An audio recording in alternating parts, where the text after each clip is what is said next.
दोस्तों, क्या आपने कभी एयर टिकट कैंसिल की और रिफंड के लिए हफ्तों तक इंतजार किया है? क्या आपको भी लगा कि एयरलाइंस की पॉलिसीज हमेशा पैसेंजर्स के खिलाफ होती है?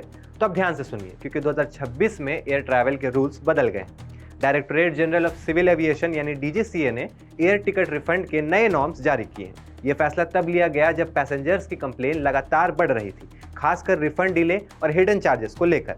डीजीसीए ने सीधे कहा कि अब मिनिमम बेंचमार्क सेट करना जरूरी है ताकि पैसेंजर्स का भरोसा बने रहे। अब सवाल यह है कि सबसे बड़ा बदलाव क्या है? तो जवाब है कि अब आप टिकट बुकिंग के 48 घंटे के अंदर अपनी फ्लाइट कैंसिल या मॉडिफाई कर सकते हैं बिना किसी एक्स्ट्रा चार्जेस के। जी हाँ, बिल्कुल सही सुना आपने, लेकिन यहाँ एक कंडीशन भी है। यह फैसिलिटी तभी मिलेगी जब डोमेस्टिक फ्लाइट का डिपार्चर बुकिंग के 7 दिन के बाद हो, इंटरनेशनल फ्लाइट का डिपार्चर बुकिंग के 15 दिन के बाद हो और टिकट डायरेक्टली एयरलाइन की वेबसाइट से बुक की गई।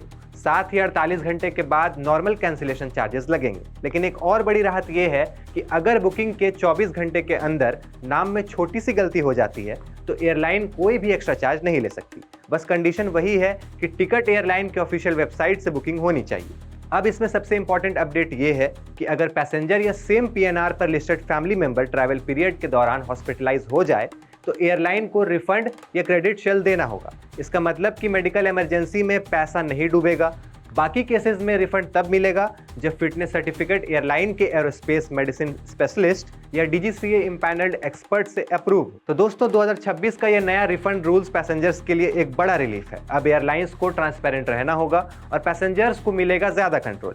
अब सवाल यह है कि क्या ये रूल्स सच में ग्राउंड पर इंप्लीमेंट होंगे या फिर से पैसेंजर्स को लंबी लड़ाई लड़नी पड़ेगी? आपका क्या कहना है? कमेंट करके जरूर बताएं और ऐसे इंपॉर्टेंट अपडेट्स के लिए जुड़े रहिए न्यूज इंडिया।